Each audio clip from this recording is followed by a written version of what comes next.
involved in the rhythm, um, being here. And I also can go outside and like walk in my neighborhood or go for Right. or like work in my garden or whatever. And I don't actually want to go back to my office. So I used to like my office, but Right. I don't know. Maybe something will change when COVID's over. But right now, I would rather be at home and wearing my slippers than putting on shoes and going across town. So Are you wearing slippers right now? I am. Yeah. Nice skills. Yeah. So I should do my little spiel so we can get started. Okay. Sounds good. I'm the United Campus Ministries campus minister. So I represent the UCC, the UMC, the American Baptist, the Episcopals, and the Presbyterian Church USA. Those are the people who pay my bills. And of course, we welcome through the doors anybody who is questing, and seeking for community. Um, I'm very excited to have Matt Guynn here with us, peace activist extraordinaire, fellow theopoetic scholar, um, former, I would say neighbor in Portland. Like we were on opposite ends of the city, so maybe neighbor isn't the right word, but former fellow Portland Denzen. Portlander. Portlander, there we go.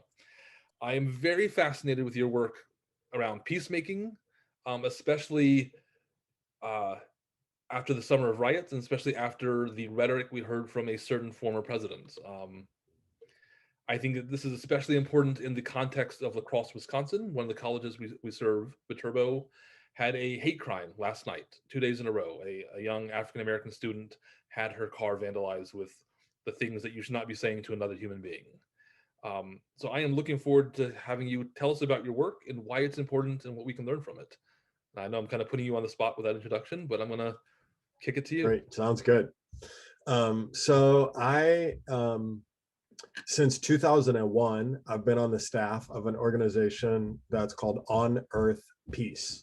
You can find us at onearthpeace.org. On Earth Peace is connected with the Church of the Brethren, which is one of the historic peace churches. And my role there is director of church and community organizing. And a lot of what I do, the organizing work that I do and we do, is long-term leadership development and accompaniment with people and with groups that are working on issues in their communities or in their church congregations.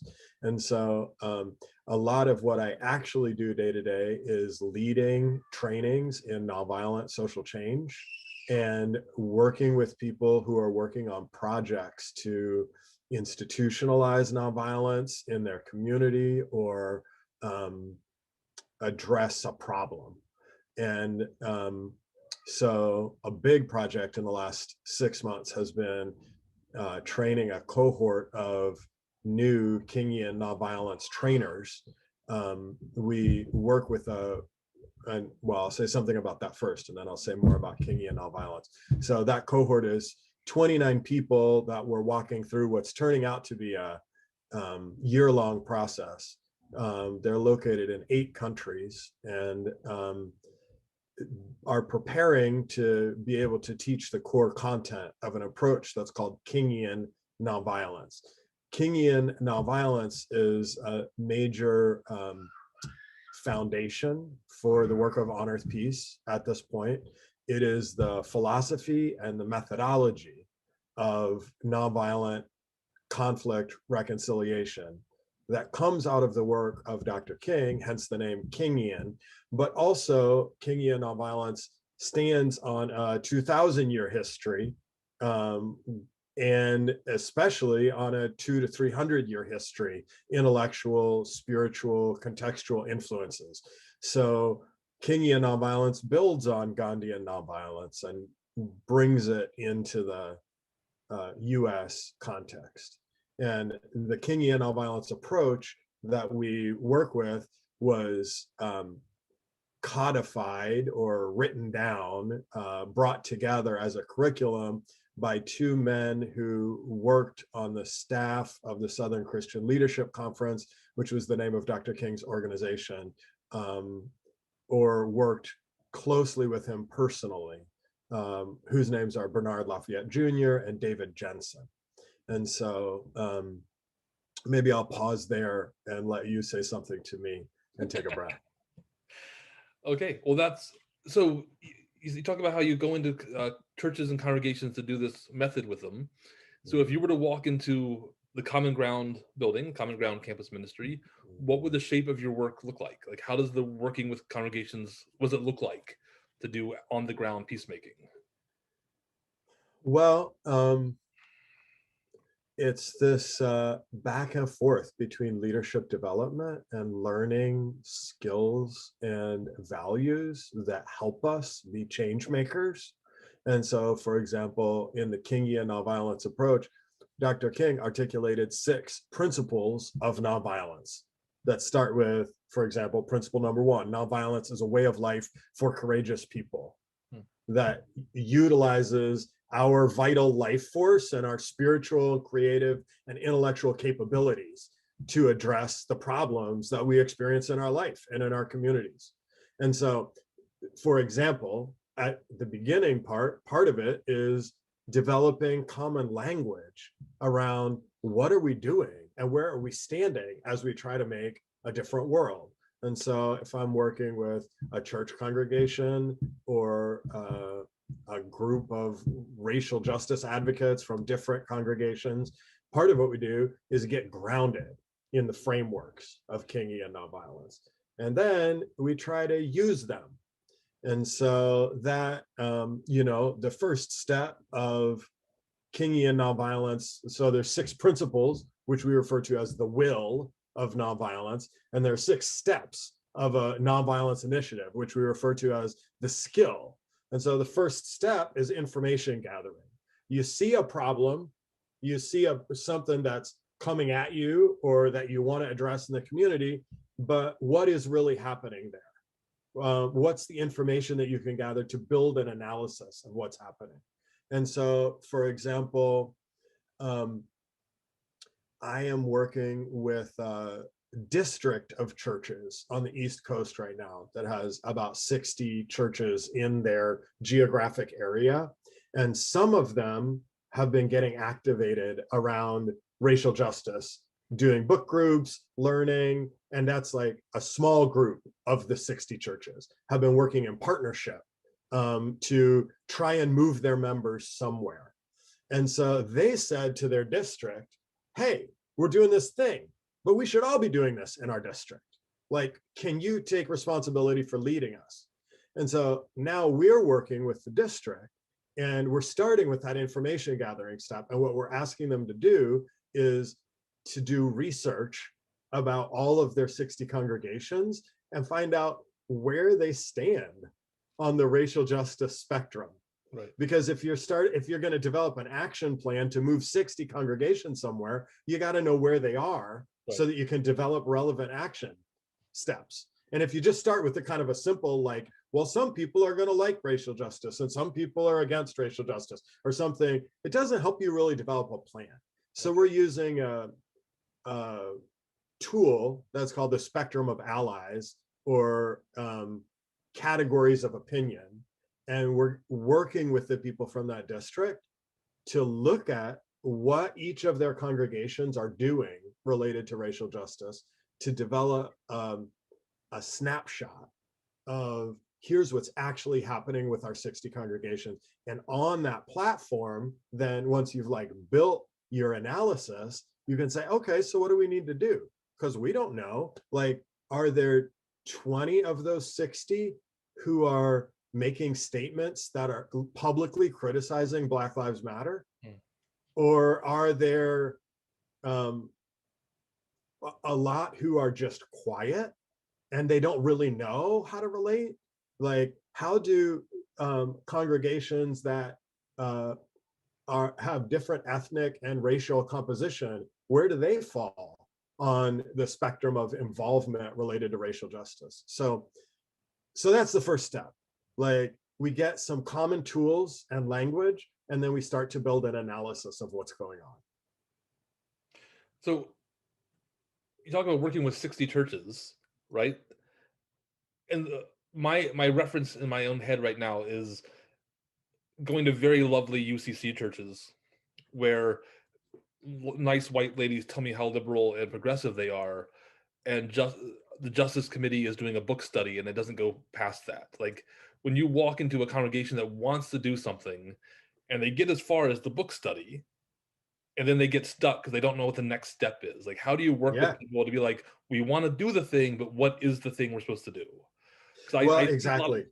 Yeah, exactly. And as a matter of fact, in our racial, so part of the way that On Earth Peace is structured is that we have learning action communities on different issues. And each one of those has an intern who's the organizer for that learning action community. And you can actually find these if you just go into your Facebook search bar. That's like a gathering point, is the Facebook groups for them. And in the search bar, if you just put in OEP for On Earth Peace and maybe a hyphen, they'll populate and you'll see environmental justice, prison justice, LGBTQ, gender, racial justice. And so with the our current racial justice organizing intern, whose name is Tamara Shaw, who's at the University of Rochester in New York. And we've been developing a version of the spectrum of allies, which is kind of like, where is your opinion? That has descriptions of what does it mean if you're in that category. okay. And what I mean, and those are behavior-based descriptions. They're not about opinions. So you can talk to the nice little old lady at the UCC who says, well, we're so in support of blah, blah, blah. And you can begin to like investigate a little bit. Yeah. Like, because in our spectrum of allies that we've been like, our adapted spectrum of allies that we've been developing, like if you have a sign out front, a Black Lives Matter banner, but that's all you're doing, that's still what we call a passive ally. Oh, okay. And what I mean by that is that you're not acting in concert with the people who are strategizing and moving forward the work for liberation to help them win. It's Right. So do you see what I mean? I So it's do. like Yeah. making the distinction based on what do the behaviors look like. So an active ally in a congregation or in a community for racial justice is actually taking a cue from the groups that are actually organizing and making demands of the power holders, saying this is what needs to happen. So if your church congregation or your campus is saying, we see that those action groups are demanding police accountability and they want this policy to be implemented, and you're working to help them win that struggle, then maybe we put you in the active ally wedge. Right. But if you're signing email petitions and you have a banner in front of your church, it's still kind of passive in an instrumental sense. Gotcha. So what do you think?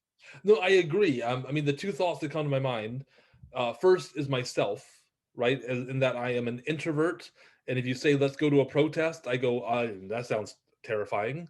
Yeah, that's a lot of people, and yeah, I'm always wrestling with how to get involved with things and how to do it in a way that's appropriate for me. And my second thought is a certain well-meaning Episcopal church in Portland, where you would say, hey, we should do justice things, and they would say, but our pastor is gay. mm-hmm. And you'd be like, well, that's a great step. What else can we do? And this was during Occupy, right? Like, what else can we do? Oh no, we're not gonna do other things because we have a gay pastor. Mm-hmm. Right? Like they have the whole tokenism thing. Like they had one symbolic thing where they could look progressive for all the nice white rich people, but not want to move any further. And I would imagine with your work, when it comes to shifting congregational culture, that's a lot of heavy lifting.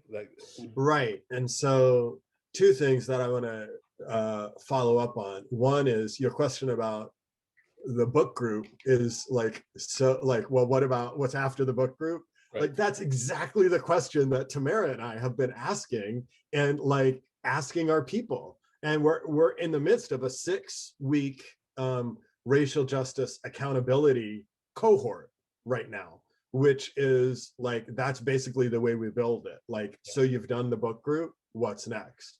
And what we're really, and that group met last night. It was our second meeting. It's a group of Quakers and Church of the Brethren from from Philadelphia to Nebraska to Virginia. I'm trying to think where else, Illinois.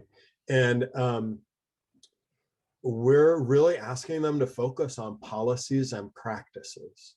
Like, you can have an intellectual or even spiritual commitment to anti-racism, but the place where the gears mesh is that analysis of what are the policies, which are like written policies in institutions, or the practices, which are the customs that exist in their institutions or in their communities. And so there are people in that group who are looking very closely at their own, say, meeting as a Quaker, name for the name for their congregation, and saying, well, what are the practices that we have that hold racial justice in place? Or people that are looking at issues of police accountability, or a new prison that's being proposed in their county, and saying, what are the policies here? What are the assumptions undergirding those policies?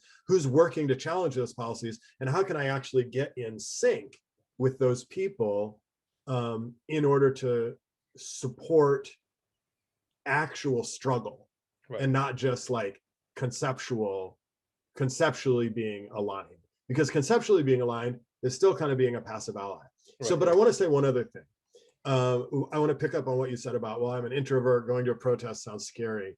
So the thing is, Dr. King, when he was assassinated, was involved with many people from many backgrounds around the United States, organizing what was called the Poor People's Campaign. That was 1967, 1968. And now there's actually a reborn, revivified Poor People's Campaign. Right. That's William called, Barber, right? Right, exactly. William Barber and Liz Theo Harris are the co-chairs. And of that one, I'm on the coordinating committee for the state of Oregon for the Poor People's Campaign. But when Dr. King was writing about that Poor People's Campaign, he talked about they were forming a nonviolent army, and of people who are going to go through in-depth training to be ready for the struggle ahead. And that concept of a nonviolent army has really taken me for a long time, like captivated my imagination.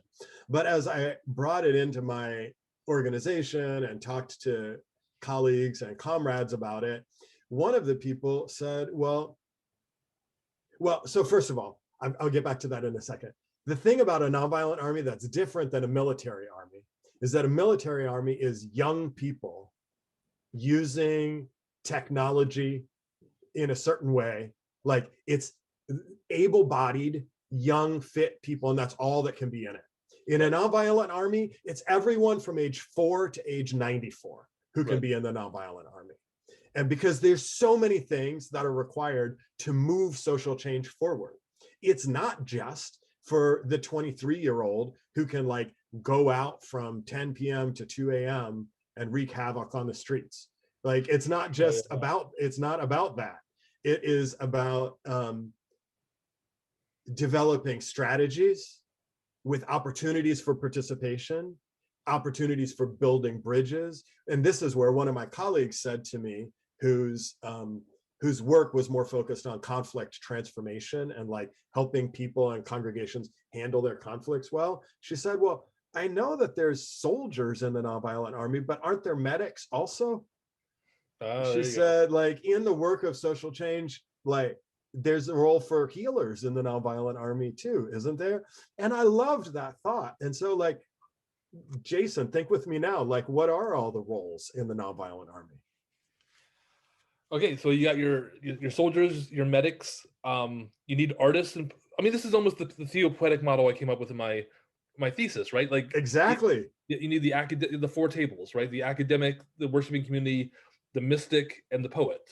Right. Just broadly speaking, like you need people who can do the work and people who can envision the work, and people creating new metaphors and new images of what that world would look like, right? Like, right, exactly. You've got the artists, like Tony K. Bambara's quote, "The role of the artist is to make revolution irresistible."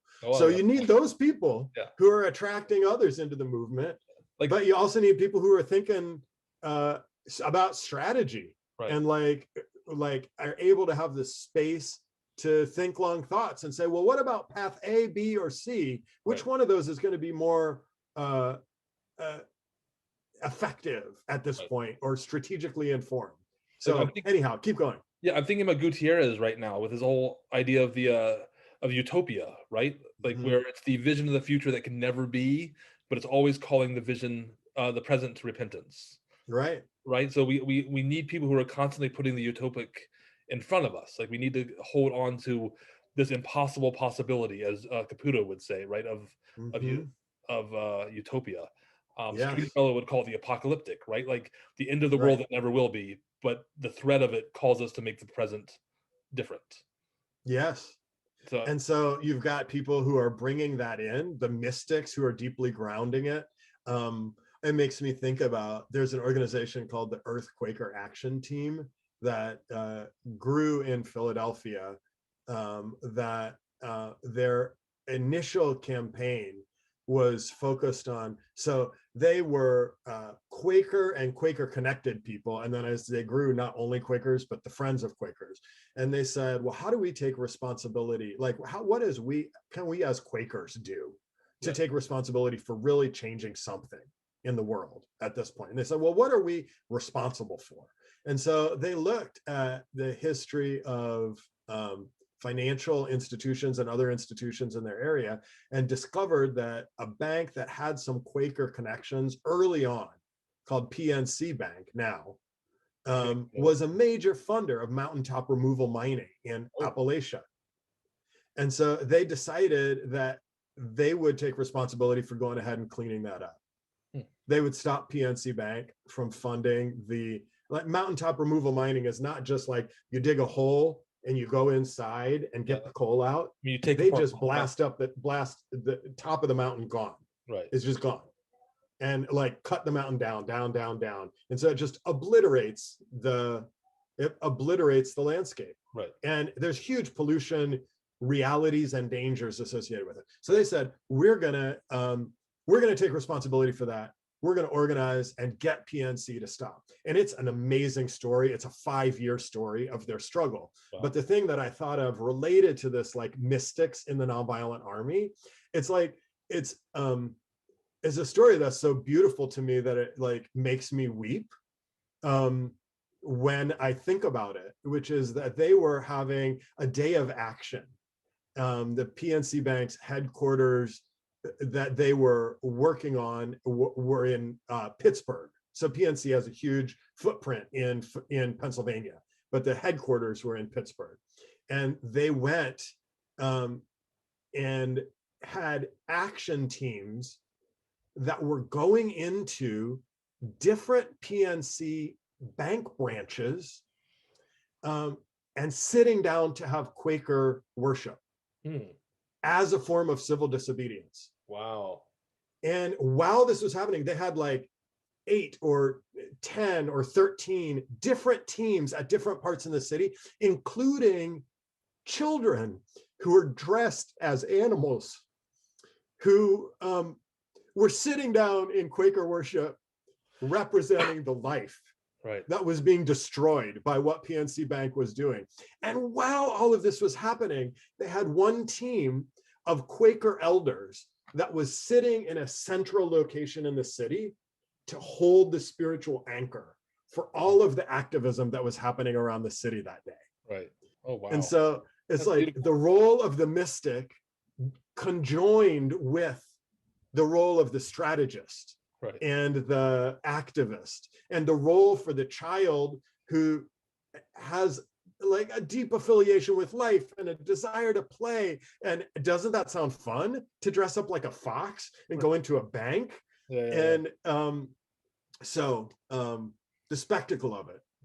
So is your work mostly with Brethren and Quaker communities, or have you guys branched out to other churches? No, so On Earth Peace is 46 years old, we come out of the Church of the Brethren, and we still work with a lot of Church of the Brethren congregations and institutions, but we're not restricted to that. Okay. And so, as a matter of fact, and something I wanted to be sure to mention is that we, for the folks that will be listening to this recording, is that we have a very vital internship program, which is a paid internship program. It is fully remote. And so, and it's advertised on all the major internship platforms like Handshake. And you can find the exact parameters on our webpage. If you look at onearthpeace.org/internships, it will give you the exact details. There's an age range, but there's also a student status element. So if you're not within the like late teens, early 20s age range, you're older, you're a returning student, you still might be eligible. So check that out. I will push that out through my networks. Yes, so please do. And so within that group of interns, we always have a few who are connected to Church of the Brethren institutions, but the great majority who are not. Okay. And so I mean, people with different kinds of faith background or no faith affiliation, and they're working on everything from the kinds of things a nonprofit needs to do to run itself, like communications and development, but also doing this organizing work that I'm talking about. So Tamara and I, together with a former intern named Radia Shabazz, are leading this racial justice organizing clinic. Or Clara McGilly right now is our Kingian nonviolence intern, and she's leading a book group with 25 people in it for a month that's reading a current book that came out just within the last year about Kingian nonviolence that's called Healing Resistance by Kazu Haga. And so so there's a lot of opportunities for interns, for people who are interested in peace building and organizing and social change. Please check out our website. I will push that out to people. Like it must be because in the Brethren and Quaker communities, that whole historic Peace Church, there's an existing conversation, right, of peacemaking. And then my UCC people, they are very proud of some of their progressive past and progressive history, which they should be. With my Episcopals, right, I find people aren't always aware of some of the radicals that we've had in our midst, right? We don't do a good job advertising ourselves to ourselves, right? Like people don't know who William Stringfellow is, right? Like Harvard educated, Harlem street lawyer, gay Episcopal who fought for women's ordination, wrote books. I mean, his whole book challenging the Pax Americana is brilliant, right? Like, but the average Episcopal doesn't know that. Like, and I don't know, how do we walk into congregational partners or communicate with congregational partners as a campus minister where I'm trying to get people involved in justice stuff and remind them of their own past or remind them of the resources that we have already within us, right? Like my American Baptist will brag about how Dr. King is one of theirs, but getting people to take up some new work is kind of difficult, right? Like how do you re-energize? Yeah. What have you found? I find that I keep saying things and people go, "Oh, really? Oh, that's nice." And then they change the topic. So I think part of it in the work that we've been doing is that within that spectrum of allies, like the perspective of that spectrum of allies model that I was describing, which it's not just us versus them, but there's different wedges of opinion, is that we're always looking for how to support the people that want to be on the move. And so it's our job, we don't spend a lot of time, maybe we should spend more, like trying to convince people who are over here that like people who are passive opponents, say, or neutrals, that it would be good to come with us. We spend a lot more time finding ways for passive allies to take action and like creating those doorways from passive ally to active ally. And what I mean is like, well, like the racial justice accountability group that I was talking about, where we're finding the people who want to do the thing, and then we're helping them do the thing, trusting that they're in a context where it will help move the needle where they are if they move. And so there's so many different ways that that could be done. Right. Accountability, cohorts, personal development, storytelling, training. I think that one of the things that I've been observing, like if you just take the work for racial justice right now, there are so many good resources out there. There's so many books, guides, new academic histories. It's not necessarily that we need more resources. What we need is clusters of people who say, we're going to use this resource and let it take us where it can take us. And so it's like the relational connection of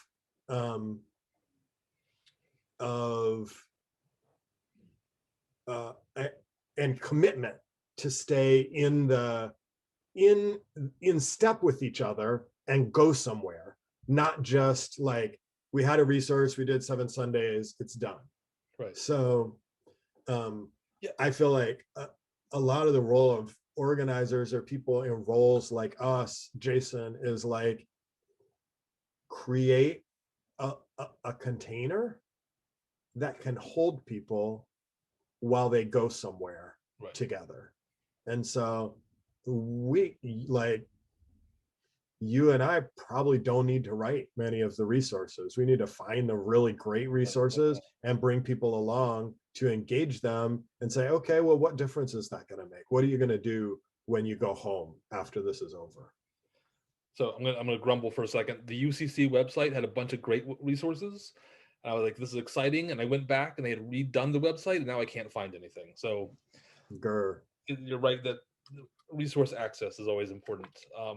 And I mean, this is one of the things that we were thinking about for our building here at Common Ground. We wanted to do a racial justice library. We wanted to have like a whole section for our students to come in and access, right? And they have self-directed learning around it, self-directed book studies, and just have a space, right? And of course, COVID has shut all that down, and we've kind of put everything on pause because no one's in our building. Anyway, how do you, in your work, because one of the frustrations I've had with my social justice friends is that things become faddish, right? People, Aaron and I had some friends in Vancouver who would just jump from cause to cause almost weekly. Right? And there was no long-term roots. There was no long-term commitment to a particular issue for real sustained change. And how do you? I mean, we're talking about how to like get people involved, right? But how do you keep them from just jumping from cause to cause? I don't know the answer to that. I do know, like, one of the things that we've been observing and that social movement theorists observe is that there's a great opportunity for absorbing people into social movements after huge public events, trigger events. And so it's kind of like, how can organizers find ways to catch people when they're activated and put them to work? It takes some planning, and so in the Poor People's Campaign here in Oregon, kind of trying to put into practice that insight about absorption, we said, well, if we want people who are like all on the same page and going to do something together, then we need to develop a member development program, where to become a part of it, you have to go through these 3 trainings. And what we have found with that is that now, like 6-9 months in, we have 50 people who are on the same page. About what they like, about some basic political education. Not like people didn't have that before, but they've got like the PPC DNA, right? And Poor People's Campaign DNA. And some shared practices. And so now when it's time to do something, we've got people who are like in an actual relational connection with us and having some shared foundation, which allows us to actually do something when we want to. We're still figuring out what to do with that. But so I think part of it is it comes back to the task of the organizer, because we're not about just individual conversion or transformation, but we're about developing collective and group capacity to do something. So the question would be, with your racial justice library post-pandemic, what's the purpose of that? Like, what do you hope to accomplish from it? Is it raising individual consciousness? Is it providing, could it be a space where people are learning those theories and immediately applying them to the campus and community and saying, well, what could we do about this here? Where does systemic racism show up on our campus? Right. Where is systemic racism happening in the community, and who's already in motion about it? And how do we get in motion with them? And so it's about that connection and getting on the move. Right. I had a thought as you were talking, and I was thinking about church cultures as far as justice work goes. And I've always felt that one of the failures that we have as churches is the catechism. Yeah. Right. We go through this, we give people all the things they're supposed to believe. We end, they graduate, they leave the church and never come back. And I've always wondered, what if we put ordination, quote unquote, in the middle of the catechism process? So we spend the first half, who are we as a church? What do we believe? Why do we believe it? Now go do something. Right? Like, what if we told all our youth halfway through catechism, like, now it's time to take on a cause that you're going to do in the world and the congregation and address something big? Like, what if the training of the youth in the churches towards justice things was just part of the DNA, as you said, the DNA. Yeah, interesting. Of everyday congregational life. Like what if we just said, oh, you want to address racial issues in the congregation? Cool, that's your catechism project. Yeah. You are now ordained it's to good. Go do and ministry. So at On Earth Peace, like our deep original purpose was supporting youth. I mean, we were founded in 1974. It was the end of the Vietnam era. We were a church that historically had a commitment to conscientious objection, but that was kind of limping at that point, whether people really were making that decision or not. And so On Earth Peace's early work were these weekend-long peace academies where youth came together from different congregations to learn about the peace DNA. Well, 45 years later, people don't really go to weekend lock-ins like that. You know what I mean? Like, yeah.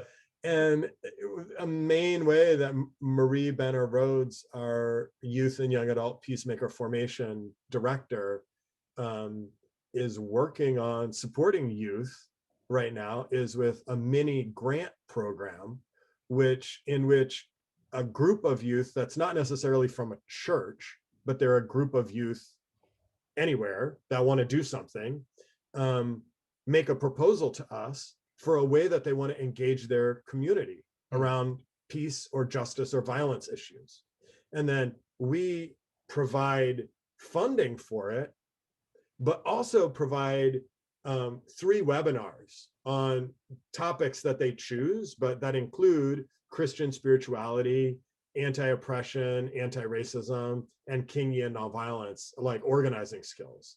And so it's a way that we're supporting now youth in Ohio and Pennsylvania and Maryland, who are our first 3 locations that were granted in those states, supporting youth to do just what you're talking about. So nice. Jason, I'm going to need to wrap up in a couple minutes. Is Yeah, there a last question or something? I was just noticing the time. So yes. Young college students who will be watching this and hopefully coming back to it over and over, as you know, video has good shelf life. What message would you like them to take of how to organize, how to do the work of peacemaking, and what resources that they need to take care of themselves in that work? Sorry, that might be 3 questions. You can narrow it to 1 if you like.